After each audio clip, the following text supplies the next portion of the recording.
अस्सलाम वालेकुम, good morning, सुबह बखैर एवरीबॉडी, गुड मॉर्निंग। क्या हाल है आप लोगों का? अच्छा, एक बात जिस पे हम दोनों को बड़ी हमने परसों से शोर मचाया हुआ था। हम परसों से शोर इसलिए मचाया हुआ था क्योंकि परसों तक तो हम इंतजार कर रहे थे कि अब कुछ हो गया होगा, लेकिन कुछ नहीं हुआ। We are talking about the PSL anthem, the song.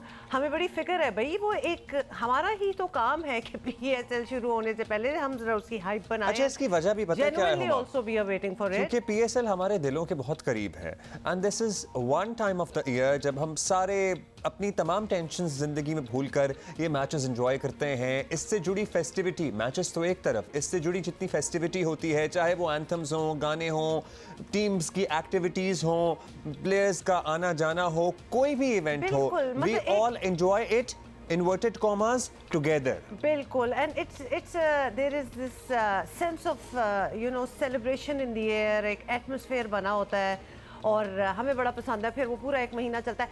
अब पिछले कुछ सालों से ये साल का बड़ा अच्छा आगाज़ हम इसको समझते हैं कि बड़ा अच्छा ज़बरदस्त किस्म का एक हमारा ये PSL टूर्नामेंट है, जिसका 8th एडिशन है बाय द वे इस साल। और हम एंथम की बात कर रहे थे, गाने की बात कर रहे थे कि भाई किधर गए, अभी तक आए क्यों नहीं है, कुछ दिन तो रह गए हैं। तो अब जी ये इंतज़ार जो है इंशाल्लाह ख़त्म होने वाला है, इसलिए क्योंकि एटलीस्ट ये बता दिया गया है कि who is going to be singing the song. हाँ, तो मेरा ख्याल है कल तक रिलीज भी हो जाएगा। It is going to be none other than the superstar Asim Azhar and Pasoori the new star Shae Gill and our favourite Faris Shafi. And और इसको बनाया किसने? अब्दुल्ला कुरैशी ने। तो लिहाजा अब्दुल्ला कुरैशी का भी आपको जिन्होंने पसूरी भी बनाया है। तो मतलब आजकल जो सारा हिप और न्यू एज, और मैं क्या कहूँगी कि आजकल हमें ज़रा डिफरेंट तौर का गाने पसंद आ रहे हैं, म्यूज़िक पसंद आ रहा है, वो अब्दुल्ला कुरैशी नहीं बनाए होते हैं। So these are the stars, this is the team, so we can expect like a rocking tune. क्या ख्याल है? Certainly. और इसके अलावा भी लाहौर कलंदर भी अपना अलग से एक एंथम वगैरह रिलीज करेगा, उसकी भी इत्तलात हैं कि कल रिलीज हो जाएगा वो। ओह अच्छा, कौन गा रहा है? I don't know. मुझे लगता है कि कौन इस दफा कौन? रिमेम्बर जब वो आए थे हमारे शो पे, तो देयर वाज अ सिंगर। नहीं, वो नहीं होगा। मेरा ख्याल है कि उसको तो उन्होंने अभी ट्रेनिंग में दिया हुआ है। अब आप वाइल्ड गेस कर सकते हैं। इन्होंने बड़ा अच्छा एक गाना असरार से भी गवाया हुआ है, एक अबरारुल हक से भी कोशिश की हुई है एंथम टाइप गवाने की। वो तो it was a song went wrong और एवरीथिंग वाज रॉन्ग। इस दफा क्या होता है? खैर, इस बारे में तो हम आपको अपडेटेड रखेंगे। मुझे नाम याद आ गया, प्लीज। मोहम्मद आरिफ याद है? हाँ, तो पेंटर थे। हाँ बिल्कुल, पेंटर। और बड़ी कोई दर्द भरी आवाज़ है। वैसे दर्द भरी आवाज़ आई डोंट नो PSL के साथ कैसे चलेगी, लेकिन there was a talk at some point कि हम उनसे। अच्छा, अभी तक इस बात पे बहस जारी है और इस तरह की बहसें होती रहे ना ज़िंदगी में, तो किसी को कोई नुकसान भी नहीं होता। ये होती है बेज़रर बातें, ये होती है बेज़रर बहसें, जिसमें ठीक है एटलीस्ट हम एक दूसरे का सर तो नहीं फाड़ने पे मजबूर हुए ना। दूसरा बेज़रर तो मुझे पता भी नहीं है कि क्या ये होता है। अब मैं आगे की बात कर रहा हूँ। अच्छा। एक और बहस जारी होती है और वो बहस होती है कि कौन सी सीजन का गाना सबसे अच्छा था।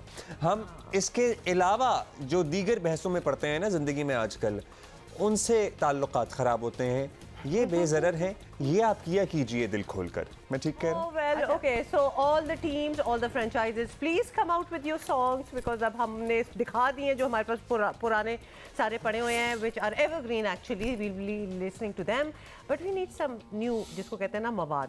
So अच्छा जी, अभी आगे बढ़ेंगे और हम पे इसके बाद PSL तो गुजार ही लेंगे हम थोड़ी देर के लिए अपनी टेंशन्स भूल के, लेकिन क्या हालात इस वक्त हमें दरपेश हैं और क्या हालात हमारे मुंतज़िर हैं, ये सोच के हमें टेंशन हो रही है और जेन्युइन हो रही है। पाकिस्तान की मईशत मुश्किल तरीन दौर से गुजर रही है। 27.6% की शरह की रिकॉर्ड महंगाई ने आवाम की नींदें हराम कर रखी हैं। माशी माहिरीन एक ही बात कह रहे हैं कि IMF से कर्ज ना मिला तो महंगाई और भी बढ़ेगी। हुकूमत मकर करे तो क्या करे? IMF से मुज़ाकरात जारी हैं। शराइत इतनी कड़ी हैं कि मान लें तो मुश्किल, ना माने तो और भी मुश्किल। वज़ीर आज़म को भी अपनी सियासत तो एटलीस्ट दाव पर लगती नजर आ रही है। और कितनी आयरनी है ना कि आप कह रहे हैं कि जी अगर हमने इनसे ना की डील तो फिर बहुत ज़्यादा महंगाई बढ़ेगी। इनसे जब डील कर भी लेंगे ना इंशाल्लाह, तो बहुत ही बढ़ेगी वैसे, तो उसमें भी बहुत महंगाई बढ़ेगी। तो we are stuck between a rock and a hard place.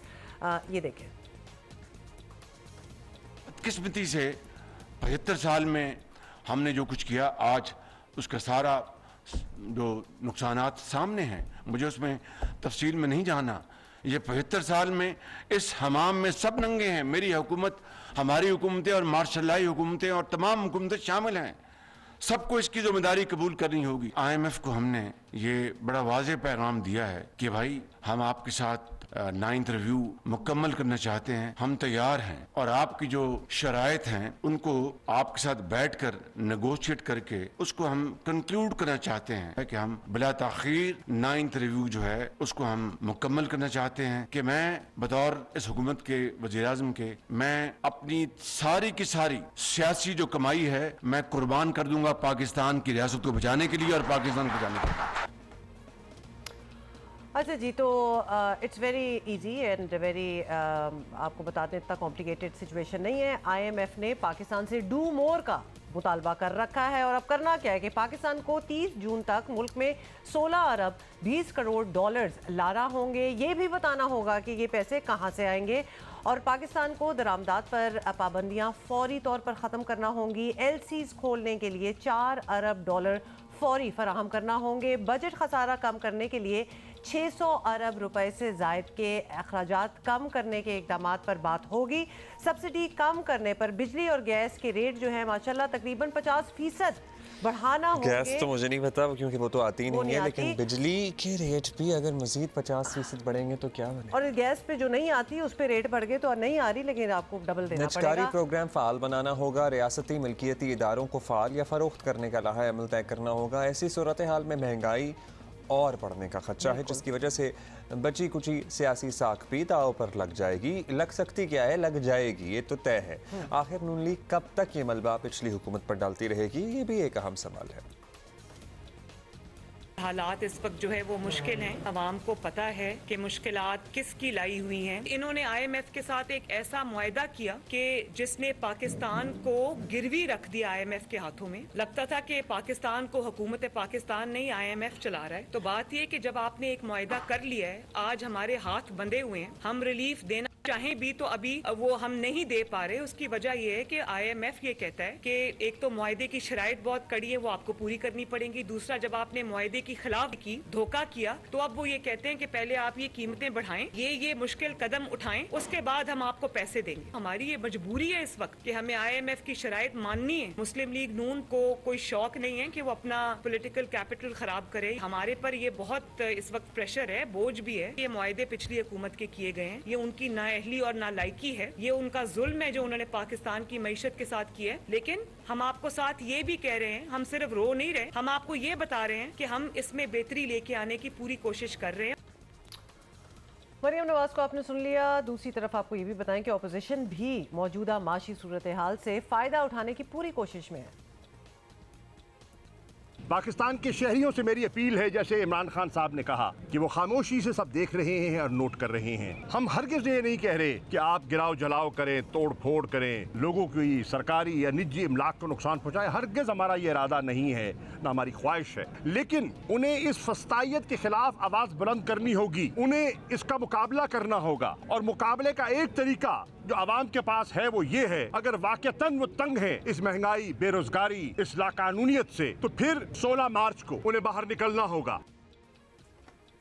हुकूमत के पास IMF के शराइत मानने के सिवा कोई चारा नहीं है। आवाम को भी समझना पड़ेगा कि बड़े नुकसान से बहरहाल छोटा नुकसान ज़्यादा बेहतर ही समझा जाता है।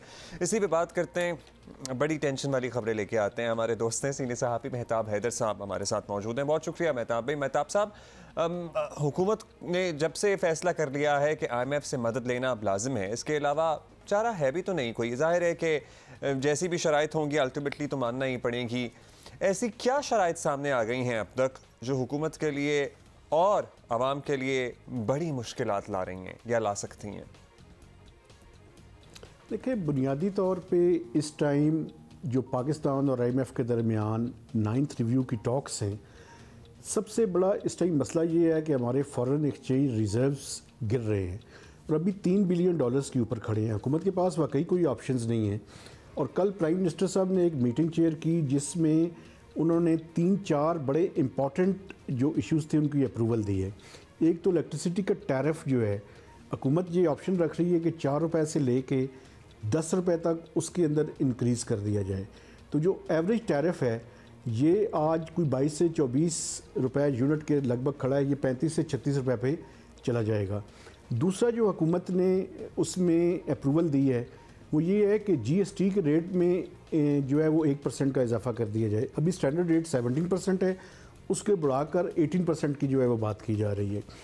तीसरा जो है वो एडिशनल टैक्सेस की प्राइम मिनिस्टर ने इन प्रिंसिपल जो है वो अप्रूवल दी है और 180 अरब रुपए के एडिशनल टैक्सेस जो है वो लगाए जाएंगे, जिसमें फ्लड लेवी भी शामिल है और ये जो बैंक्स हैं जिन्होंने विंडफॉल प्रॉफिट कमाया था वो भी उसके अंदर शामिल हैं। तो अब ये जो हुकूमत ने इक़दाम करने थे वो हुकूमत ने कर लिए हैं। अब देखना ये है कि IMF को वो कन्विंस करने में कामयाब होते हैं या नहीं होते, क्योंकि IMF की डिमांड्स इससे ज़्यादा हैं। ऑलरेडी टेंशन हो रही है मेहताब साहब बातें सुन के। अच्छा ये बताएं कि अब IMF की बातें मान ली जाती हैं, प्रोग्राम चल पड़ता है, तो अंदाज़ा है कि महंगाई का एक तूफ़ान आएगा। हुकूमत इस मामले में ज़्यादा खुलकर नहीं बता रहे, क्या उन्हें अंदाज़ा नहीं कि शरह क्या होगी, दबाव कैसा आएगा, या आवाम को सिर्फ यही बात है कि आवाम को डराना नहीं चाहते, ऑल्दो आवाम को नज़र आ रहा है तो अंधेरे में रखना भी ऑब्वियसली ठीक नहीं है। देखें, हुकूमत की अपनी प्रायोरिटीज़ हैं। एक ऐसी हुकूमत जो कि अपने टेन्योर के ट्वाइलाइट के ऊपर है और उन्होंने इलेक्शंस के ऊपर अंदर जाना है, चाहे इलेक्शंस से थोड़े से डिले भी हों, लेकिन अल्टीमेटली एक पॉलिटिकल कॉस्ट है जो इसके साथ अटैच्ड है। लेकिन आप ये देखें कि अगर IMF का प्रोग्राम इस टाइम रिवाइव होता है तो हुकूमत खुद ये तस्लीम कर रही है और IMF को ये उन्होंने फिगर्स दिए हैं जो मैं आपके साथ शेयर करने लगा हूँ कि इन्फ्लेशन जो है वो 30% को टच कर जाएगी, जो अभी 27.6% है एवरेज इन्फ्लेशन पूरे साल के लिए। और जो पाकिस्तान की GDP ग्रोथ है ये 1.5% से 2% ऑफ GDP के दरमियान खड़ी होगी। इसका वाज़े मतलब ये है कि मुल्क तेज़ी से स्टैगफ्लेशन की तरफ बढ़ेगा। स्टैगफ्लेशन से मुराद ये है लो ग्रोथ हायर इन्फ्लेशन, और इसका अल्टीमेट रिजल्ट क्या होता है कि गुर्बत में इजाफा होता है और बेरोज़गारी में इजाफा होता है। लेकिन अगर IMF का प्रोग्राम नहीं करेंगे तो फिर तो कोई लिमिट नहीं है। फिर ये जो मैं 30 से 35% या 40% तक इन्फ्लेशन जा सकती है, ये 100% को भी टच कर सकती है। तो इसलिए इस टाइम हुकूमत को अपनी सियासत बचाने के बजाय रियासत को बचाने की बात करनी चाहिए। अल्टीमेटली तो यही सब कोशिश कर रहे हैं और उम्मीद भी हमें हुक्मरानों से यही है कि इस वक्त रियासत को बचाने के लिए कोशिश होगी। मेहताब साहब, इस पूरी सूरत हाल में उम्मीद यही समझी जा सकती है कि बड़ी मुश्किल आएगी लेकिन फिर मईशत चलेगी और होपफुली कुछ आसानियाँ भी बाद में हमारी मुंतज़िर हों। इवेंचुअली IMF से पैसे मिल जाएंगे, कोई दोस्त ममालिक भी मदद कर देंगे। इस सारे प्रोसेस में कितना वक्त लग सकता है और पाकिस्तानी मईशत को अपनी बका के लिए और मौशी तरक्की के ट्रैक पर आने के लिए मज़ीद कितना टाइम दरकार होगा? देखें, ये जो IMF का प्रोग्राम रिवाइव होगा, ये पाकिस्तान की माशी मुश्किलात में इससे कोई कमी नहीं होगी। ये एक पैच वर्क है और इस पैच वर्क के नतीजे में शॉर्ट टर्म में पाकिस्तान के ऊपर जो डिफ़ॉल्ट का ख़तरा है वो टल जाएगा। लेकिन मैं आपको बताऊं, ये प्रोग्राम जून में ख़त्म हो जाएगा। जून के बाद पाकिस्तान में जिस किसी की भी हुकूमत हो, चाहे नए इलेक्शंस हों, टेक्नोक्रेट्स की हुकूमत हो, यही हुकूमत अपना टाइम पीरियड को एक्सटेंड कर ले, कोई भी सूरत हो, IMF का एक नया प्रोग्राम हमें लेना पड़ेगा और वो नया प्रोग्राम 2 से 3 साल का होगा। वो 2 से 3 साल मुश्किल का पीरियड होगा क्योंकि हमारे इकनॉमी के फंडामेंटल्स जो हैं वो ठीक नहीं हैं। अगले 3 सालों के दौरान जो कंजर्वेटिव एस्टिमेट्स हैं वो ये हैं कि पाकिस्तान को $78 बिलियन से लेके $80 बिलियन तक की रिक्वायरमेंट है हमारी, क्योंकि 2027 तक तकरीबन हर साल हमने $25 बिलियन की डेट सर्विसिंग करनी है। तो इतनी बड़ी डेट सर्विसिंग IMF की मदद के बगैर ये डॉलर्स जनरेट नहीं हो सकेंगे। लेकिन अगले 2 से 3 साल में अगर हम अपनी इकॉनमी को स्टेबलाइज कर लें तो फिर उसके बाद हम ग्रोथ की ट्रेजेक्टरी की तरफ जा सकते हैं। लेकिन अगले 2 से 3 साल मुश्किल पीरियड होगा। हम समझ रहे थे, मेरे जहन में था, बहुत शुक्रिया आपका। मैं ऑप्टिमिस्टिक अप्रोच में थे, मेरा बहुत जहन में था कि 1 साल मुश्किल होगा, लेकिन मेहताब हैदर साहब ने हमें कंफर्म किया कि नहीं, अगले 2-3 साल मुश्किल होंगे। और which make sense as well कि जून में ये प्रोग्राम IMF का ख़त्म हो जाएगा, उसके बाद हमें एक नया प्रोग्राम लेना पड़ेगा। उस वक्त जो भी हुकूमत होगी उसे एक नए प्रोग्राम में जाना पड़ेगा, वो 2-3 साल का होगा। तो मुश्किलात तो वैसे भी इस किस्म की जो चीज़ें होती हैं, मतलब क्या आप क्या समझ रहे हैं कि 1-2 हफ्ते में, 1-2 महीनों में, मतलब इस तरह करके नहीं होता। इट टेक्स, ये पूरी चीज एक 2 महीने की तो नहीं, मैं तो इस 2023 की बात कर रहा था, लेकिन एटलीस्ट ये मामला तो हमें 2025-26 तक जाता हुआ नजर आ रहा है। वो मतलब अब 2 महीने तो we are towards the end of the second month of this year anyway, तो कितने महीने रह गए हैं।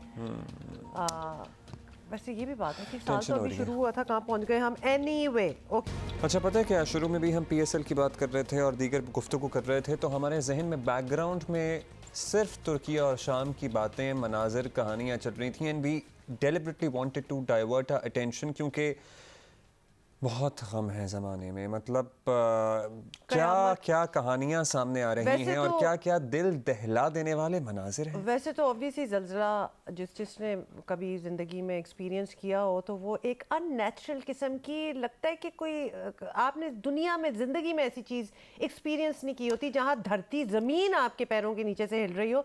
तो एक्चुअली आपके लिए तो वही क़यामत होती है। बिल्कुल, जो है तुर्की में जो हुआ है और सीरिया में जो हुआ है ये क़यामत ही है। ये मतलब ज़ल्ज़ला तो हमारे लिए है ना, इनके लिए क़यामत आई है। हज़ारों बिल्डिंग्स, जिन शहरों में हज़ारों बिल्डिंग्स गिर गई हैं, यानी वरना होता है ना इक्का दुक्का कुछ इधर उधर हो जाता है, आपको ये भी चांस नहीं मिलता कि कोई फुटेज हो, कोई नज़र आ जाए, आप बस इमेजिन करते हैं, या तो लोग देख रहे हैं, उनको आवाज़ें आ रही हैं कि ये चीज़ जो है गिरने वाली है। जैसे जैसे वक्त गुजर रहा है, ज़ाहिर है लोगों को ये जिंदा निकाले जाने की जो इम्कान है वो भी मादूम हो रहे हैं, वो इम्कान कम हो रहे हैं। सर्दी का एक और आलम है। अक़वाम मुत्तहिदा और WHO ने कहा है कि ये अमवात 40,000 तक पहुँच सकती हैं, लेकिन बड़ी बात मैं आपको बताऊँ, 8,000 से ज़ायद अफराद को सिर्फ तुर्की में रेस्क्यू किया गया है। बिल्कुल जी, तुर्की में रेस्क्यू किया गया है। वैसे अमवात की शरह भी जो वो है ना, वो फिगर्स वो 8,000 तक पहुंच गया है। फिर ऐसी ऐसी कहानियाँ, एक वो बच्चा नौमौलूद जो पैदा हुआ जिसकी आवाज़ रेस्क्यू वर्कर्स कह रहे हैं कि हमने एक आवाज़ सुनी और वो बच्चा वो क्या होती है अम्बिलिकल कॉर्ड के साथ जुड़ा हुआ था, वो काटी, उस बच्चे को अलग किया, लेकिन अब खबर ये है कि वो बच्चा तो जिंदा है लेकिन उसके माँ बाप और उसके बाकी बहन भाई कोई भी इस दुनिया में नहीं है। अच्छा, उसके बाद अभी आज सुबह की एक खबर है कि जिसमें एक टॉडलर, एक छोटा सा तब प्यारा बच्चा, माशाल्लाह, एक तो खूबसूरती भी, आपको पता है ना इस रीजन में हुस्न भी बड़ा है, तो सारे जो निकाले जा रहे हैं वो बच्चे बहुत ही प्यारे प्यारे हैं। तो एक वो रॉक्स के नीचे उसको खींचा है, वो सो रहा था। मतलब सोचें कि वो किस आलम में होगा कि रो के, थक के, भूखे बेचारे, और चूंकि रात के वक्त सुबह 4 बजे तो ये ज़ल्ज़ले आए थे, तो आप सोच लें कि उन्होंने वो सो रहे थे ना, तो कपड़े भी वो वाले नहीं पहने हुए कि जिसमें थोड़ा सा आपको प्रोटेक्शन हो उस एक्सट्रीम वेदर की। उसके बाद फिर अंदर से, रबल के अंदर से वीडियोस जो हैं वो भी लोग बना रहे हैं और वो भी वॉइस नोट्स कर रहे हैं, वीडियोस बना रहे हैं, लोकेशन बता रहे हैं कि कहाँ से आप हमें रेस्क्यू करें। लेकिन रेस्क्यूअर्स का कहना है कि डेब्री का जो सारा ये जो मलबा है ये इतना ज़्यादा है कि it is very difficult to get to those places जहां आपको पता भी हो कि कोई जिंदा हो सकता है, बिकॉज अंदाजा करें tons and tons of steel and sariya and cement and blocks and pillars and everything. और वो जो सीरियन बहन भाई हैं जिनकी तस्वीर भी दूसरे अपने भाई को बचाया हुआ है, जो अपने भाई को उसने प्रोटेक्ट किया हुआ है, उनको खुदा का शुक्र है कि बहिफाजत निकाल लिया गया है। वो दोनों बहन भाई ज़ेरे इलाज हैं। उस बच्चे की गुफ्तगू भी, मतलब देखिए कितनी स्ट्रेंज बात है आपको कि हम अपने गम भुलाने के लिए काफ़ी है कि ये किस पोजीशन, किस स्टेज पे हैं इस वक्त ज़िंदगी में ये लोग। और हम मतलब देखें कि एकदम से एक उम्मीद जो है वो जाग उठती है जब जहाँ हज़ारों लोग जो हैं वो अभी भी फंसे हुए हैं इन द डेब्री। लेकिन जब एक दो ऐसी खबरें भी हम सुनते हैं तो फिर एक उम्मीद होती है कि इंशाल्लाह शायद, और ये सिर्फ अल्लाह के काम होते हैं हुमा। इन लोगों में से कुछ लोग ऐसे इस मलबे में से ही निकल आते हैं कि जिनको खराश तक नहीं आती। बिल्कुल ऐसा ही। You were telling me yesterday, Margalla towers में एक खातून जो आप बता रही थी वो गिरी टावर में से, गिरी भी टावर में, लेकिन वो जहाँ लैंड हुई तो उनके ऊपर कुछ नहीं था, वो डेब्री के ऊपर जाके गिरी हैं। खैर ये बड़ी पुरानी बातें। अब्दुल्ला, आपको पता है कि सीरिया में एक पूरी फैमिली, बीमार बच्चे बच गए, उनको रबल में से निकाल लिया, यानी माँ बाप बच्चे 40 घंटे बाद, 40 घंटे ऑब्वियसली। और फिर वो भी बड़े इमोशनल मनाजिर थे जब उनको निकाला और अल्लाहू अकबर की सदाएं और लोगों के मनाज़र फरते जज्बात में आंसू बह रहे हैं उनकी आंखों से और व्हाट नॉट, मतलब it is very hard to even look at these visuals and even talk about these visuals and talk about this tragedy. It is very hard. 8,000 is the figure so far. जो तुर्की और Syria की अमवात की तादाद है वो 8,000 हो चुकी है. Of course we'll keep you updated, बल्कि अगले घंटे में we'll also have our correspondent from Ankara जो हमें बताएंगे कि क्या हो रहा है. अच्छा, आपको बताना है कि हर इलेक्शन में आपको पता है ना कि कुछ रिवायती नारों की गूंज जो है वो सुनाई देती है, मगर जैसे ही इलेक्शन खत्म होते हैं नारे भी खत्म. जैसे कि आपको केस इन पॉइंट बता दें कि जनूबी पंजाब जो है वो सूबा हमेशा पाकिस्तान में जो भी मुबैना तब्दीली आ रही होती है ना उसमें इस्तेमाल किया जाता है. इस्तेमाल उसका एक नारा बनाया जाता है और यू आर वेरी राइट. उसको इलेक्शन मुहिम का पूरा एक टूट हिस्सा जो है ना, टूट हिस्सा उसको वो दर्जा दिया जाता है और उसके बाद कुछ नहीं होता. सारों ने ये किया by the way. Peoples Party, Muslim League Noon और तहरीक इंसाफ ने भी ऐवानों से करारदादें जो हैं वो तो मंजूर करवाई, लेकिन ज़बानी जमा खर्च से ज़्यादा बात आगे ना बढ़ सकी. We have seen this over the past few years. और ये वादे जो थे एक दफ़ा let us go through them again. आपको पहले दिखाएं फिर आगे चलेंगे. जब हमने जनूबी पंजाब के सूबे की बात की तो नून लीग ने ना सिर्फ ऐवान बल्कि ऐवान के बाहर भी इसकी मुखालफत की. अगर आप मेरे साथ देखते हैं इसकी असल शिनाख्त दिलवाएंगे, हम सूबा बनाएंगे. एक सूबा बनाना आसान नहीं है, इसके बड़ी लॉजिस्टिक्स की ज़रूरत है, लेकिन इसके लिए हम पूरी अभी से प्रेपरेशन करेंगे, बल्कि अभी कमेटी बना देंगे जो कि पूरी लॉजिस्टिक्स इसकी तैयार करेगी कि किस तरह के इश्यूज़ आएंगे.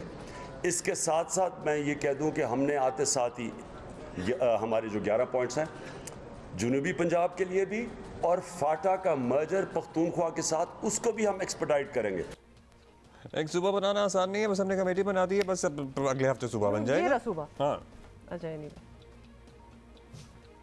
तहरीक इंसाफ तो हुकूमत में आकर आपको पता ही है तमाम जमातों से दो हाथ आगे निकली. जनूबी पंजाब सूबा महाज के नाम से बनने वाले ग्रुप को पीटीआई में ऐसा जम किया कि वो बेचारे नारा तक नहीं लगा सके अपना दोबारा. हालांकि नारे तो रह ही जाते हैं. पीटीआई रहनुमा शाह महमूद कुरैशी के साहबजादे मखदूम ज़ैन कुरैशी कहते हैं कि उनकी जमात नए सूबे के लिए डोंट बी जोकिंग आज भी संजीदा है. हाँ, तो बेसिक लाइन बॉटम लाइन ये है कि सूबा तो बन ही जाना चाहिए. सूबे पे यहाँ बात नहीं हो रही, लेकिन ये सियासतदान क्या होते हैं जो कि जो चीज़ जहाँ फिट आ रही है और सूट कर रही है ना जिस मौके पे, वहाँ कह दो. किसने पूछना है बाद में. ये रिकॉर्ड का हिस्सा है कि मखदूम शाह महमूद कुरैशी ने बतौर डेप्यूटी पार्लियामेंट्री लीडर खत लिखे थे बिलावल भुट्टो जरदारी साहब को और मियां शहबाज शरीफ साहब को, जो उन दो जमातों के सरबराहान थे, कि जी इस एक मुद्दे के ऊपर हमें सियासत नहीं करनी चाहिए. ये पूरे पाकिस्तान का मसला है, ये पूरे हमारी वफाक का मसला है, इस पर हम इकट्ठे हों, बैठें और बात करें. ना बिलावल साहब ने आज तक उसका जवाब दिया, ना शहबाज शरीफ साहब ने आज उसका जवाब दिया. पाकिस्तान तहरीक इंसाफ कल भी सूबा बनाने के ऊपर संजीदा थी, आज भी संजीदा है. मैंने आपको भी बताया हमने अमली अकदाम भी उठाए उसके ऊपर, और इंशाअल्लाह जैसी हमें अददी अक्सरियत मिलेगी हम इंशाअल्लाह आपको सूबे को अमली जामा भी पहना के दिखाएंगे. इलेक्शन से पहले कमेटी नहीं बन गई थी, कमेटी बन गई थी, सूबा आसान नहीं हो गया. अच्छा, मरीम नवाज बाय द वे जो कि अभी ताज़ा मुल्तान से होकर आई हैं, उन्होंने भी जनूबी पंजाब सूबे का नाम तो नहीं लिया, लेकिन जनूबी पंजाब वालों को उम्मीदें ज़रूर दिला दी. भाई देखें 110वीं दफ़ा मुस्लिम लीग नून ने जिस तरह से मुल्तान में मैं जहाँ अब कल आई हूँ तो मैंने देखा जो सड़कें भी बनी हैं, जो मेट्रो बस बनी है, जितनी तरक्की जनूबी पंजाब में हुई है. मुस्लिम लीग नून ने नारा नहीं लगाया सिर्फ, मुस्लिम लीग नून ने आगे बढ़कर खिदमत की है लोगों की. जनूबी पंजाब में एक जो तरक्याती प्रोजेक्ट है वो अल्लाह ताला का शुक्र है, वो शहबाज शरीफ साहब, नवाज शरीफ साहब की मेहनत है. और आइंदा भी मैं चाहती हूँ कि जनूबी पंजाब जो है वो पंजाब के हर हिस्से की तरह, बाकी हिस्सों की तरह, बल्कि उनसे भी तरक्की में ज़्यादा हो. तमाम सियासी जमातों ने जनूबी पंजाब सूबे के नाम पर वोट ली, लेकिन असम्बलियों में मामला रस्मी कार्रवाई तक ही महदूद रहा. यहाँ के आवाम को चाहिए कि जो जमात भी ये नारा लगाए इससे सबसे पहले पिछले वादों का हिसाब तो मांगें. मतलब जनूबी पंजाब सूबा महाज, मुझे अभी तक वो ठिल डेट वो प्रेस कॉन्फ्रेंस याद है. खैर, हम ज़रा जानते हैं कि पीपल्स पार्टी क्या इरादा रखती है इस ज़मीन में. रहनुमा पाकिस्तान पीपल्स पार्टी अली कासिम गिलानी हमारे साथ मौजूद हैं. सबसे पहले तो मेरा ख्याल है आपसे यही पूछ लेते हैं कि जनूबी पंजाब में इलेक्शन सीजन जो है वो आ चुका है और इसका मतलब है वही यही नारे का सीजन भी आ गया। बिल्कुल जी, नारे भी वही होंगे, तो नारा होगा ऑब्वियसली सूबा जनूबी पंजाब। क्या पीपल्स पार्टी अब तक नए सूबे के हक में है? It's a very important question. और ये जो जनूबी पंजाब का जो सूबा है, ये इशू ना सिर्फ हमारी जमात के लिए बहुत अहम और मैं समझता हूँ हमारी पार्टी के लिए और हमारे ख़ानदान के लिए भी एक बहुत इम्पॉर्टेंट इशू है। ऑफ कोर्स पाकिस्तान पीपल्स पार्टी जो है वो जनूबी पंजाब को सूबा बनाना चाहती है, और इस लिहाज से अगर आप कंपेयर करें तो जितनी भी सियासी जमातें हैं सब ने सिर्फ नारा लगाया और वोटों की हद तक वोट लेने के बाद उन्होंने जनूबी पंजाब की आवाम का ना सिर्फ उनको इग्नोर किया बल्कि सूबे के हवाले से भी कोई पेशरफ्त देखने में नहीं आई। सिर्फ पाकिस्तान पीपल्स पार्टी वो वाहिद जमात थी जिसने ना सिर्फ नेशनल असम्बली बल्कि सेनेट ऑफ पाकिस्तान से भी 2/3 मेजॉरिटी के साथ जनूबी पंजाब के सूबे की करारदाद मंजूर कराई। लेकिन आप जानते हैं जो भी सूबा नया बनना है उसके लिए उस सूबे की असम्बली से 2/3 मेजॉरिटी से वो बिल पास करवाना है, और इंशाल्लाह ताला आने वाले गवर्नमेंट में पाकिस्तान पीपल्स पार्टी फ्रेश मैंडेट के साथ जनूबी पंजाब सूबे का जो बिल है वो लेके आएगी।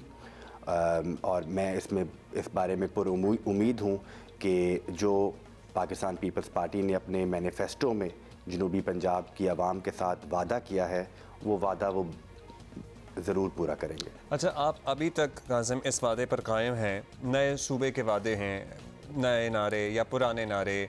ट्रेजेडी ये है कि मामलात इलेक्शन तक महदूद होकर रह जाते हैं, चाहे वो मुस्लिम लीग नून हो, पीपल्स पार्टी हो या तहरीक इंसाफ / जनूबी पंजाब सूबा महाज। इख्तिदार में आने के बाद पेशरफ्त नहीं हो पाती।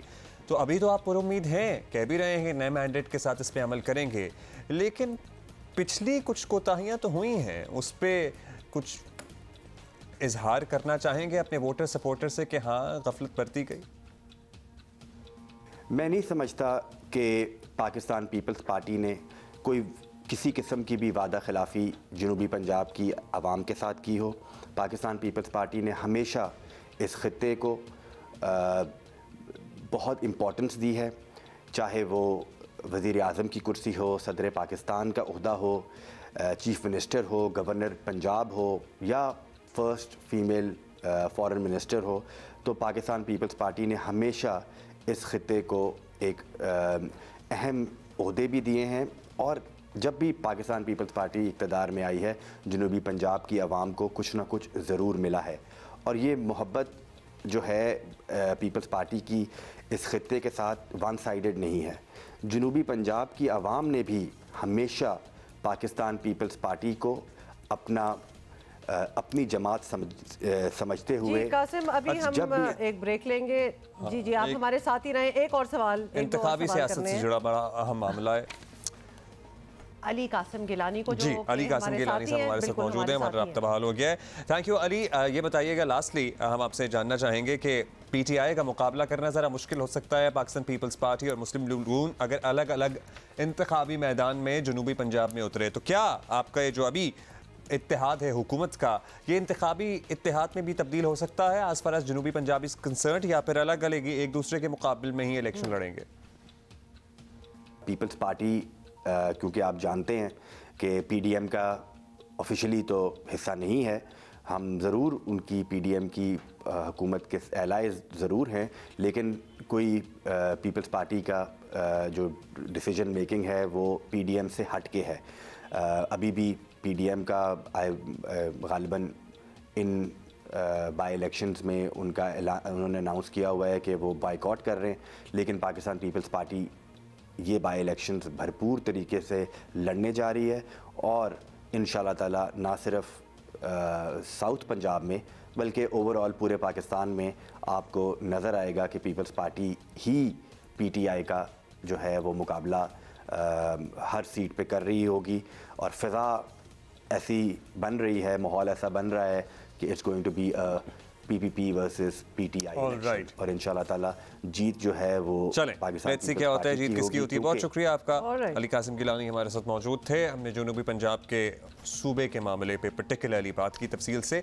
पीपल्स पार्टी के इरादे तो बुलंद हैं जनूबी पंजाब को लेकर। अभी आगे बढ़ेंगे और आपको बताएंगे कि एक दफ़ा तुर्की की बात हम इसलिए करना चाहते हैं बिकॉज हम एक तो अपने कॉरेस्पॉन्डेंट से भी बात करेंगे, लेकिन we have a history with Turkey. आपको पता है कि पाकिस्तान और तुर्की के बारे में कहा जाता है कि उनकी सरहदें तो नहीं मिलती लेकिन दिल ज़रूर मिलते हैं, और यही वजह है कि तुर्की में आने वाले खौफनाक ज़लज़ले से हर पाकिस्तानी को दुखी और उदास कर दिया है, हर पाकिस्तानी को। और इसकी वजह तुर्की का महज बरादर मुल्क होना नहीं बल्कि तुर्क अवाम की पाकिस्तान और पाकिस्तानियों से वो मोहब्बत है जो हर मुश्किल घड़ी में नज़र आती है अब तक। और actually for people who visit Turkey तो उनको ये फील भी होता है। ये कोई सिर्फ इसकी बड़ी लॉन्ग स्टैंडिंग हिस्ट्री है। मतलब आपने माशरती उलूम और पाकिस्तान स्टडीज की किताबों में वो खिलाफत मूवमेंट और वो सारा कुछ सुना ही होगा। और moving on from there we have come a long way. तुर्की और शाम में तबाहकुन ज़लज़ले से अमवात की तादाद सुनिए 8000 तक पहुंच गई है। तुर्की में 5894 और शाम में 2000 से ज़ायद अफराद के जाँ बहक होने की तस्दीक हो गई है। अभी तक रेस्क्यू कार्रवाइयाँ जारी हैं। ज़ाहिर है ये हफ्तों का काम है, महीनों भी लग सकते हैं। जब भी सैलाब, ज़लज़ले या कुदरती आफत का शिकार होती है कोई भी कौम, तो तुर्की की आवाम और हुकूमत सबसे पहले लिटरली मदद को आते हैं। मसला कश्मीर हो या दीगर आलमी मामलात, तुर्की ने हर आलमी फ़ोरम पर हमेशा पाकिस्तान की हिमायत की है। और ये कहना गलत ना होगा कि पाकिस्तान और तुर्की यक जान दो कालिब हैं। और इसके लिए वज़ीर आज़म शहबाज शरीफ ने तुर्की में ज़लज़ला ज़दगान के लिए इमदाद के लिए रिलीफ फ़ंड भी कायम कर दिया है और काबीना ने अपनी 1 माह की तनख्वाह भी अतिया की है। आवाम से अपील की है कि वो इसमें बढ़ चढ़ कर हिस्सा भी डालें। वफाकी काबीना ने तुर्की के हमने आपको बताया तनख्वाह का ऐलान किया था अतिया करने का। ग्रेड 18 से ग्रेड 22 के अफसरान की 1 दिन की तनख्वाह अतिया की जाएगी। इमदादी सामान और मेडिकल स्टाफ पहले ही तुर्की पहुँचा दिया गया है। पंजाब की रेस्क्यू 11122 की टीम भी तुर्की पहुँची है। उम्मीद है कि हुकूमत के अलावा आवाम जो हैं, जो भी सकत रखता है, वो अपने बहन भाइयों की, अपने मुसलमान बहन भाइयों की मदद करेंगे। अच्छा जी, हमारे साथ हमारे नुमाइंदा जियो न्यूज़ फुरकान हमीद हमें ज्वाइन कर रहे हैं। फुरकान, एक तो ऑब्वियसली प्रेजेंट हालात हम आपसे इसलिए भी पूछना चाहेंगे क्योंकि हमें ये पता है कि ये अफेक्टेड एरिया जो है ये मेजर सिटीज़ जैसे इस्तांबुल या फिर अंकारा वगैरह से मोर देन 1000 किलोमीटर्स जो या माइल्स आप कह लें कि दूर है। दूसरी ये बात कि आज वज़ीर आज़म पाकिस्तान भी तुर्की जा रहे हैं, इसी काम से कहा जा रहा अब शायद चेंज हो गया। चले प्रेजेंट तो आप बता दें कि क्या बाकी तुर्कियों को भी ये उसी तरह इफेक्ट कर रही है चीज़, कंसिडरिंग कि ये काफ़ी दूर है?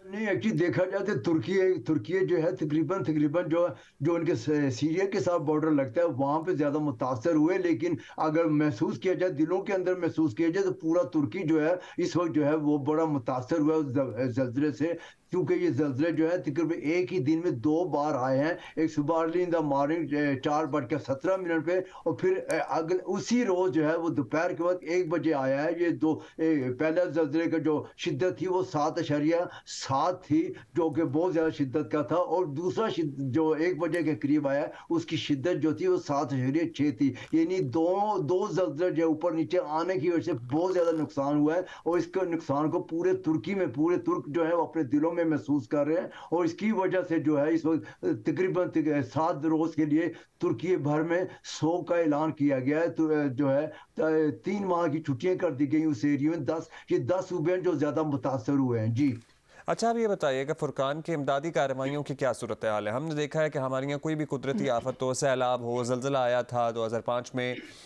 पूरा मुल्क जो है वो मदद को पहुंच भी जाता है। हर जगह बड़े बड़े शहरों में खुसूसी तौर पर कैंप्स लगते हैं। क्या वहाँ भी अंकारा, इस्तांबुल, दीगर शहरों में क्या लोग अपनी मदद आपके तहत रिलीफ गुड्स इकट्ठी कर रहे हैं, सिविलियंस जा रहे हैं मदद करने के लिए, इस तरह की फ़ज़ा है?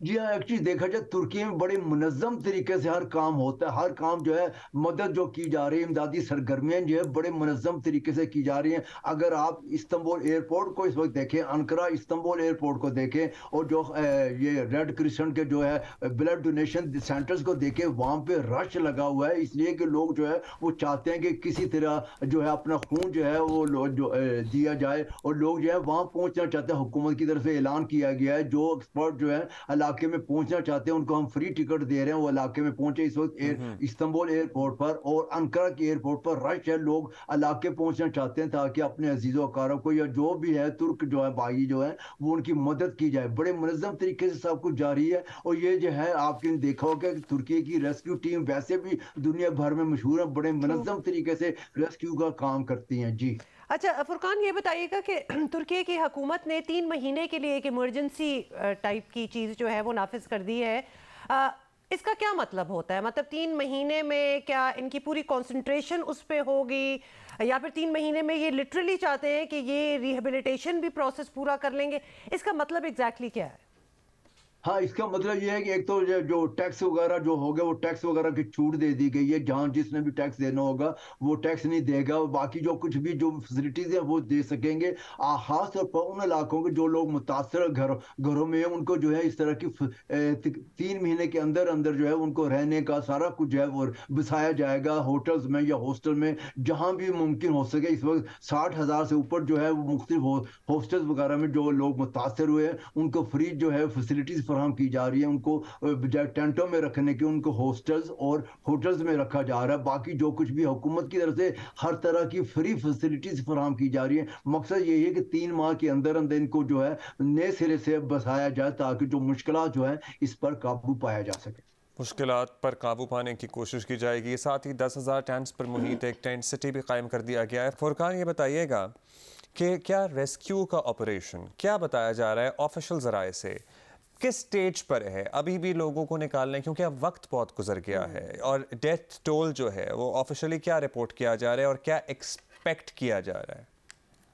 हाँ जी, इस वक्त जो है तकरीबन 42 घंटे गुजर चुके हैं, और ये 72 घंटे के अंदर अंदर अगर लोगों को बचाया जा सकता है तो बचाने की कोशिशें की जा रही है। इस वक्त जो है 3 अफराद को है जिंदा बचा लिया गया आफ्टर 42 आवर्स। अब जो मजीद जो है उम्मीदें वैसे आहिस्ता आहिस्ता ख़त्म होती जा रही हैं, अगर क्योंकि पूरे जो वहाँ पे इलाके में बड़े पैमाने पर बर्फबारी का सिलसिला भी जारी है, और टेम्परेचर जो है इस वक्त -2 से लेकर -15 तक 10 सूबों के अंदर जो है मनफी टेम्परेचर है, जिसकी वजह से शदीद जो है बर्फबारी सर्दी है, और उसके लिए लोगों को जिंदा बचाना अब बड़ा मुश्किल होता जा रहा है। जैसे जैसे वक्त गुजरता जा रहा है बचाना बड़ा मुश्किल। लेकिन आपने देखा होगा कि रेस्क्यू टीमें जो दुनिया भर से आई हुई हैं, तुर्की खास तौर पर तुर्की की रेस्क्यू टीमें जो हैं वो दिन रात मुसलसल जो है पिछले 3 दिनों से वो बचाने की इमदादी सरगर्मियों का सिलसिला बड़े मुनज़्ज़म तरीके से जारी रखे हुए हैं और लोगों को बचा रही हैं। और वहीं पर वहाँ पूरे इलाके में एम्बुलेंसें भी हैं, बड़ी तादाद में मौजूद हैं। जैसे ही मलबे से कोई जिंदा निकाला जाता है फौरी तौर पर अस्पताल जो है एम्बुलेंसों के जरिए या फिर हेलीकॉप्टरों के जरिए दूसरे शहरों या दूसरे अस्पताल मुंतकिल कर दिया जाता है। जी अच्छा, एटलीस्ट ये सुन के ज़रा थोड़ी सी तसल्ली है कि एक सिस्टम है जिसमें काम हो रहा है। हालांकि बहुत ही हार्श कंडीशंस हैं, डेफिनेटली बीच में स्नो भी हो रही है और ठंड इतनी ज़्यादा है। ये बताइएगा फुरकान, अब वहाँ की हुकूमत का कहना है, बल्कि प्रेसिडेंट का वहाँ कहना है कि अंतालिया में जो कि एक टूरिस्ट डेस्टिनेशन है, नज़दीक भी है रिलेटिवली, बहुत होटल्स हैं, तो वहाँ जो सारे ज़लज़ला ज़दगान हैं उनको उधर अकोमोडेट किया जाए। ऐसा कुछ सिलसिला हो रहा है या होना शुरू हुआ है?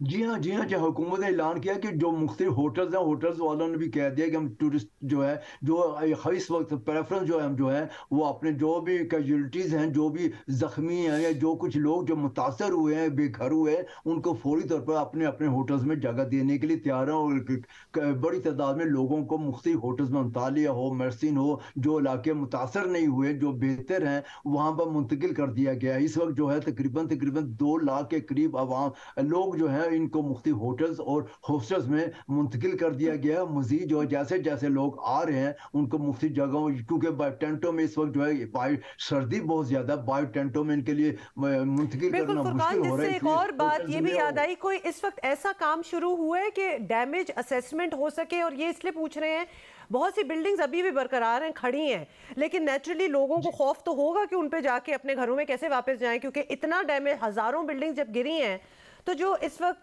खड़ी भी है स्ट्रक्चरल चेक नहीं होगा तो लोग तो जाना नहीं चाहेंगे।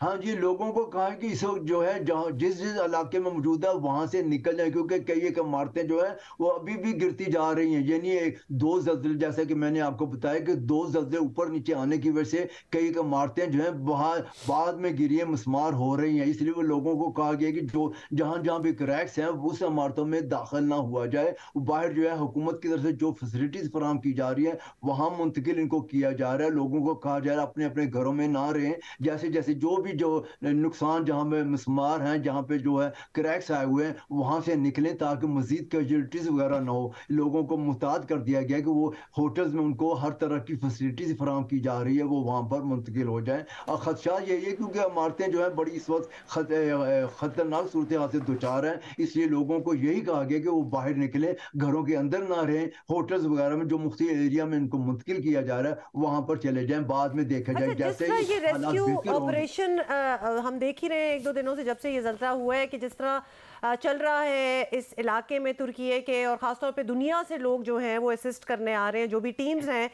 उतने ही लेवल के रेस्क्यू ऑपरेशन चल रहा है क्या अक्रॉस द बॉर्डर शाम में भी? क्योंकि उधर भी ऑब्वियसली जल्ज़ला तो सेम ही आया, तबाही तो उधर भी हुई है। हाँ, नहीं देखा जाए इस दुनिया की तवज्जो जो है वो तुर्की की तरफ, तुर्की की दुनिया के तमाम ममालिक के साथ हमेशा ही बड़े अच्छे ताल्लुकात रहे हैं, तुर्की के अच्छे ताल्लुक, लेकिन सीरिया को जो है मुख्तलिफ ममालिक इग्नोर किया। वो सीरिया के हालात की वजह से वहाँ पर वो इस तरह तवज्जो इतनी नहीं दी जा रही जितनी तवज्जो जो है वो तुर्की को दी जा रही। तुर्की में इस वक्त 58 ममालिक जिसमें इंडिया भी शामिल है, पाकिस्तान तो खैर हमेशा है तुर्की के साथ रहता है, दिलो जान से पाकिस्तान साथ रहता है, लेकिन इस दफा पहली बार हुआ कि इंडिया भी पहुंचा, इंडिया की रेस्क्यू भी टीम में पहुंची, इसराइल की रेस्क्यू टीम में पहुंची, अमेरिका से पहुंची, यूरोपीय यूनियन से पहुंची हैं, लेकिन सीरिया में इस तरीके से, सीरिया में सिर्फ अरब ममालिक, अरब लीग के लोग जो हैं, अरब ममालिक बॉर्डर की क्या सूरत हाल है? क्योंकि सीरिया से भी बहुत लोग ऑलरेडी इन इलाकों में सेटल हुए थे। Is the border still open? जो लोग आना चाहते हैं वहां से महफूज मकामात की तलाश में वो तुर्की आ सकते हैं सीरिया से? हाँ जी हाँ, देखा जाए जो सीरियन बॉर्डर पे जो टेंट सिटी है वहाँ पे लोग खुशकिस्मत हैं कि वहाँ पे इतना नुकसान नहीं हुआ, क्योंकि वहाँ पे इमारतें ना होने की वजह से, टेंट होने की वजह से ये इमारतों को मस्मार होने का कोई खतरा नहीं था। इसलिए लोगों को कहा गया जो लोग वहाँ से सीरिया से आना चाहते हैं या सीरिया से आगे टर्की से आगे किसी और शहर मुंतकिल होना चाहते हैं उनको इजाज़त दे दी गई है, वो मुंतकिल हो सकते हैं, क्योंकि जहाँ टेंट सिटी है वहाँ किसी किस्म को कोई इतना बड़ा नुकसान नहीं हुआ। नुकसान जो है तुर्की के इलाके में, तुर्की के जो 10 सूबे हैं, 10 बड़े शहर हैं, वहां पर ज्यादा हुआ क्योंकि इमारतें बहुत बड़ी इमारतें थी, प्लाजा टाइप इमारतें थी, वो अच्छा फुरकान, ये इतनी बड़ी बड़ी कंक्रीट की इमारतें हैं, तुर्की एक मुनज़्ज़म मुल्क भी है और फॉल्ट लाइंस पे वाक़ है, आपको पता ही है। ये जिस तरह जापान ने अपना पूरा स्ट्रक्चर तब्दील कर लिया, आई गेस हमारा राब्ता मुनक़ता हुआ नहीं हुआ है, आपता है। अच्छा, सो जिस तरह जापान ने अपना पूरा बिल्डिंग स्ट्रक्चर तब्दील कर लिया, वहाँ पे किस नौइयत के घर बनाए जाते हैं कि अगर गिर भी जाएं तो आपको पता है उतना नुकसान नहीं होता। वैसे आई मस्ट कन्फेस कि मैं थोड़ी सी सरप्राइज थी, अभी उस इलाके का हमें पता नहीं था, क्योंकि टूरिज्म की वजह से ज़्यादातर तो आप बोड्रम या फिर इस्तांबुल, अंकारा, इसी किस्म की जगह होते हैं, तो this was a new place. Expect इतना नहीं किया जा रहा था for people who don't know कि ये कितना और मतलब कितना डेवलप्ड ये सूबा है। मतलब डेवलप क्या कह रहे हैं? बिल्डिंग्स डेवलप्ड ही आप कहेंगे, मतलब प्लाजाज हैं, उनकी रोडें देखें कितनी अच्छी हैं। शायद हम उस तरह कंपैरिजन कर भी नहीं सकते ना, हमारी तो मेजर सिटीज ज़्यादा डेवलप्ड होती हैं और उसके बाद पूरा मुल्क नहीं। तो दिस वाज डिफरेंट। फुरकान वापस आ गए। बस फुरकान, हम यही जानना चाह रहे थे कि तुर्की, आपको पता ही है, बहुत से इलाके ऐसे हैं जो फॉल्ट लाइंस पे वाक़ हैं और अर्थक्वेक का खदशा हमेशा रहता है। सो आई गेस फिर इनका कंस्ट्रक्शन एलिमेंट और वो स्टाइल वो हमें बड़ा कंक्रीट और स्टील ओरिएंटेड लगा, तो खुदा न खास्ता प्रिपेयर्ड नहीं थे, प्रिपेयर्ड नहीं, इनकी तर्ज तामीर वैसी नहीं है कि ज़ल्ज़ला बर्दाश्त कर सकें ये बिल्डिंग्स। नहीं, ये एक्चुअली देखा जाए, यही मैं कह रहा हूँ, ये सदी का बदतरीन, तुर्की के सदर रजब तय्यिप एर्दोआन जो है वो कह चुके हैं कि तुर्की का सदी का जो है बदतरीन जो है ज़ल्ज़ला है, यानी ये 1939 में एर्जनजान के इलाके में इतना बड़ा ज़ल्ज़ला आया था, वहां पे भी 7.9 की शिद्दत का ज़ल्ज़ला आया था। उसके बाद 7.7 और 7.6, ये दो ज़ल्ज़ले इतनी बड़ी शिद्दत से आने की वजह से बहुत ज़्यादा नुकसान हुआ, यानी 7.7 है और फिर 7.6 है। ये दो ज़ल्ज़ले जो है ऊपर नीचे होने की वजह से बहुत ज़्यादा नुकसान हुआ है लोगों, क्योंकि 7.7 में पहले जो शिद्दत का ज़ल्ज़ला आया था उतना नुकसान हुआ, जबकि 7 उसके 10 घंटे बाद जो है वो दूसरा ज़ल्ज़ला आने की वजह से ज्यादा नुकसान महसूस किया गया, इमारतों को उस वक्त ज्यादा नुकसान पहुंचा। ट्रू, बहुत शुक्रिया आपका फुरकान। हम आपसे कल दोबारा रब्ता करेंगे और कल आपसे ताज़ा सूरत हाल मालूम करेंगे। जस्ट इमेजिनिंग, मैं आप सोच रही थी आपका ये सवाल जो आपने किया ना, तर्ज़े पूरी तामीर कंस्ट्रक्शन की आप बात कर रहे हैं, एक तो आई एम श्योर बहुत सी पुरानी बिल्डिंग्स भी होंगी, दिस इज़ रिलेटिवली न्यू अगर कहा जाए कि बिल्कुल ही क्वेक को रेजिस्ट करने के लॉज पे बनाई जाए जिस तरह जापान में, लेकिन आपने ज़ल्ज़ले देखे हैं, मतलब एक ही दिन में 2 आ जाना, वो भी 7 को क्रॉस करना, that is massive, and 2 in a row. You won't like it, लेकिन क्या करें, आपको बताना ज़रूरी है कि मुल्क में एक नया बहरान जो है वो सर उठाने की तैयारी कर रहा है। हुकूमत को फौरी एक्शन लेना पड़ेगा, क्योंकि ये बहरान बराह रास्त आवाम की ज़िंदगी को ख़तरे में डाल सकता है, ख़ास तौर पर ऐसे अफराद जो कि क्रॉनिक डिजीज़ का शिकार हैं और मुस्तकिल दवा खाते हैं। फार्मास्यूटिकल मैन्युफैक्चरिंग एसोसिएशन ने हुकूमत को ख़बरदार किया है कि एक हफ्ता इमेजिन उन्होंने दी है, इस पर मुतालबात ना माने गए तो फैक्ट्रियों पर ताले लगा देंगे, 20% कीमतें बढ़ाना और खाम माल पर सेल्स टैक्स ख़त्म करना उनके बड़े मुतालबात हैं। ये हकीकत है सर्टनली कि गुज़श्ता 4 बरसों में दवाओं की कीमतों में लगातार इजाफा हुआ है और बाज़ दवाएं तो 300 गुना तक बढ़ी हैं, लेकिन आवाम और बोझ बर्दाश्त नहीं कर सकते। हुकूमत का काम भी है कि और बाज़ दवाएं मिल भी नहीं रही, हाँ वो ये भी तो चल रहा है, कोई हल नहीं, लेकिन उनके कंसर्न्स भी जेन्युइन हैं। जो फार्मास्यूटिकल इंडस्ट्री है उसका कंसर्न भी जेन्युइन है, इस मामले को टाला नहीं जा सकता। ऑस्ट्रिच सिंड्रोम का शिकार ना हो, आप जरा बाहर निकलें, इस मामले को देखें। हाँ, लेकिन ये वो वाला इंडस्ट्री है ना जिसमें you have to see your consumer. ये दवाइयों की बात हो रही है, ये कोई लग्जरी आइटम नहीं है, ये जब आपको चाहिए तो आपको चाहिए। खैर नहीं बेजी, इसी पे बात करेंगे। द न्यूज़ के हमारे साथी हैं वकार भट्टी हमारे साथ मौजूद हैं। वकार, अब कुछ अर्से पहले ही दवाओं की कीमतों में इजाफे के लिए मुहिम चलाई गई थी, दवासाज कंपनियों को कामयाबी भी मिली थी, 2 बार कीमतें बढ़ाने का मुतालबा अब क्यों सामने आ रहा है, क्या इसकी तौजीह पेश की जा रही है, बताइएगा प्लीज़। जी देखें, दवाओं की कीमतों में इजाफे की कोई बाकायदा मुहिम तो सच नहीं चली है अभी तक। अद्वियात साज कंपनियां गुज़िश्ता 2-3 सालों से कीमतों में इजाफे के लिए मुहिम चला रही हैं। यहाँ मैं आपको ये बता दूँ कि अद्वियात की कीमतें जो हैं वो हुकूमत पाकिस्तान बढ़ाती है, यानी कि कैबिनेट और प्राइम मिनिस्टर के लेवल पे कीमतें बढ़ाई जाती हैं, जबकि बाकी तमाम अशिया की कीमतें लोग मकामी तौर पर बढ़ाते हैं। यानी कि आटे की कीमत है तो वो मार्केट फोर्सेस बढ़ाती हैं, बाकी चीज़ें चॉकलेट्स हैं और कपड़े हैं, इनकी कीमतें मार्केट में ख़ुद ब खुद बढ़ती हैं। लेकिन अद्वियात की कीमतें और पेट्रोल की कीमतें, जो पेट्रोलियम प्रोडक्ट्स हैं, उनकी कीमतें हुकूमत पाकिस्तान बढ़ाती है। जहाँ तक अद्वियात का ताल्लुक है, अद्वियात साज कंपनियों का कहना यह है कि डॉलर की कीमत में बेतहाशा इजाफा हो गया है।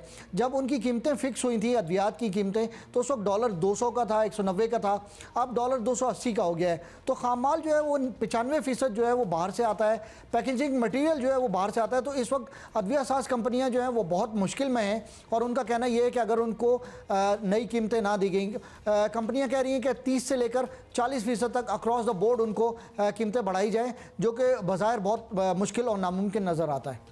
अच्छा वकार, ये कह रहे हैं कि दवाएं जो हैं ये बनाना बंद कर देंगे तो चंद दिन में ही इसका इफेक्ट मार्केट पे नज़र आ जाएगा। ऑब्वियसली वी कैन इमेजिन कि दवाएं शॉर्ट हो जाएंगी, अवाम ख्वार होंगे और उसके बाद मुंह मांगे दाम, जो कि टू बी ऑनेस्ट अभी भी दे ही रहे हैं, लेकिन उस वक्त देना पड़ेगा। तो हुकूमत ये सिलसिला रोक पाए, ऐसी कोई अथॉरिटी, ऐसी कोई ताकत हमें एटलीस्ट नज़र नहीं आ रही, तो क्या समझें कि अवाम अब मुनाफाखोरों के रहमो करम पर ही रहेगी और ऐसा होगा? देखें, यहाँ में एक मेरी ज़ाती राय तो ये है कि ऐसा नहीं होगा। मैं नहीं समझता कि फार्मास्यूटिकल कंपनीज़ जो हैं वो एक दिन भी अपनी फैक्ट्रीज़ बंद कर पाएंगी। उन्हें भी बिज़नेस करना है, उन्हें भी पाकिस्तान में रहना है और पाकिस्तान में उनको बहुत कुछ दिया है। लेकिन ये भी सच है कि इस वक्त फार्मास्यूटिकल कंपनीज़ जो हैं वो बहुत मुश्किल में हैं। जहाँ तक हुकूमत का ताल्लुक है, मुझे हुकूमत का रवैया जो है वो बड़ा अजीब व गरीब नज़र आ रहा है इस वक्त। देखिए, सारी अद्वियात की कीमतें तो नहीं बढ़ाई जा सकती, लेकिन कुछ अद्वियात की कीमतें जो कि ड्रैप ने उनको कहा है, जैसे मैंने पिछले दिनों रिपोर्ट किया था कि 110 अद्वियात की कीमतों का हार्डशिप केस बनाकर हुकूमत के पास भेजा गया है कि उनकी कीमतों में इजाफा किया जाए, क्योंकि वो बंद हो चुकी हैं, कंपनियाँ उनको नहीं बना रही। तो हुकूमत की जो बेअमली है, हुकूमत जो पॉलिटिकल फॉल आउट से बचने के लिए बाज़ औक़ात डिसीजन नहीं लेती, उसकी वजह से भी मामलात बहुत ज़्यादा ख़राब होते हैं। हुकूमत अपनी रेट कायम करना चाहे तो वो कर सकती है, लेकिन उसको कुछ सख्त फैसले करने पड़ेंगे। देर कर देते हैं डिसीजन मेकिंग में। अच्छा, अब ये बताइएगा कि पूरी सूरत हाल का क्या हाल है? क्या हुकूमत चुपचाप कीमतें बढ़ा देगी या मुज़ाकरात करे और किसी मिडिल ग्राउंड तक आ जाए, या आवाम के बचाव के लिए कोई सब्सिडी वगैरह का बंदोबस्त किया जाएगा? सब्सिडी अब IMF के होते हुए क्या होगी? जहाँ तक आपने मुज़ाकरात की बात की, देखें मुज़ाकरात के लिए तो अभी अब्दुल कादिर पटेल साहब ने कहा है कि जुमेरात को वो फार्मास्यूटिकल कंपनीज़ के साथ बैठेंगे। हल तो देखें मुज़ाकरात ही हैं। फार्मास्यूटिकल कंपनीज़ के मुतालबात जायज़ भी हैं और कुछ नाजायज़ भी हैं। जहाँ तक नाजायज़ मुतालबात का ताल्लुक है, 30 से 40% तक अगर वो कहते हैं कि कीमतों में इजाफा किया जाए तो ये एक नाजायज़ मुतालबा है। कीमतों में इजाफा होना चाहिए क्योंकि डॉलर की कीमत में इजाफा हुआ है, तो हुकूमत उनके साथ मुज़ाकरात कर सकती है। दूसरी तरफ फार्मास्यूटिकल कंपनीज़ को मजबूर किया जा सकता है। पिछले साल उन्होंने अरबों रुपए दवाओं की मार्केटिंग पे खर्च किए हैं। ये पैसे जो इसमें कुछ जो हैं वो सामने आकर दिए, कुछ उन्होंने अंडरहैंड अनएथिकली उन्होंने प्रोवाइड किए डॉक्टरों को और दीगर लोगों को। उसके ऊपर जो है वो कट लगाकर आवाम को सस्ती दवाइयाँ मुहैया की जा सकती हैं। बहुत बहुत शुक्रिया वकार भट्टी। लेकिन अब जो होगा, अगर बैठ रहे हैं वो फार्मास्यूटिकल कंपनीज़ के साथ, तो तब ही डिसाइड होगा। लेकिन कुछ डेफिनेटली होना चाहिए, बिकॉज ऑलरेडी दवाएं नहीं मिल रही, जो मिल रही हैं वो इतनी महंगी हैं।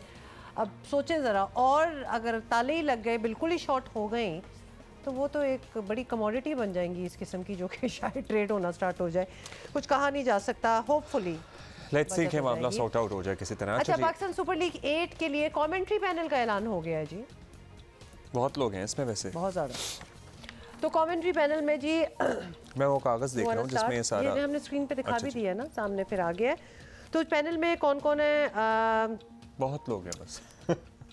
अपने बता दें, चले पहले तो अपने बता देते हैं ना। वकार यूनुस हैं, फेवरेट डैनी मॉरिसन है, अरूज मुमताज़ हैं, फिर सना मीर हैं, बाजिद खान हैं, और इसके अलावा कौन कौन है? प्रेजेंटर्स में ज़ैनब हैं, ऑफ कोर्स वो तो होती ही हैं। एरन हॉलैंड है, ऑब्वियसली आपको तो याद ही होगा।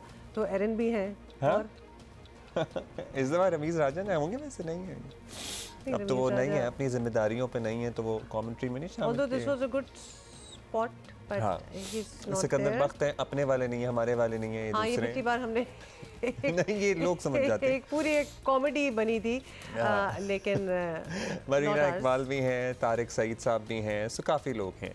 सो और एरविन हॉलैंड भी हैं। जी, आप 2 बार कह चुके हैं। अच्छा, सॉरी, भूल गया था। वो प्रेजेंटर हैं, वो होस्ट हैं। और आपकी दोस्त ज़ैनब अब्बास भी। बिल्कुल। और अब्दुल्ला, क्या आपने बताया कि एरन भी है? और मैंने बताया क्या कि एरन हॉलैंड भी है दोबारा से। Alright, so this is something we are all looking forward to collectively. मतलब ये एक अच्छी तस्वीर तो एरन हॉलैंड की दिखानी थी यार, ये क्या तस्वीर दिखाई है तुमने लास्ट में? हो गया आज का शो, तो मेरा ख्याल है खत्म कर देते हैं इधर ही। हाँ, ख़त्म करते हैं। And a lot of prayers अच्छा, कल ट्रॉफी जो है वो आप ट्रॉफी की बताते हैं हम, कल आई जाएंगी, काफ़ी चीज़ें सामने आ जाएंगी कल तक वैसे। So we'll see you tomorrow. Have a great day.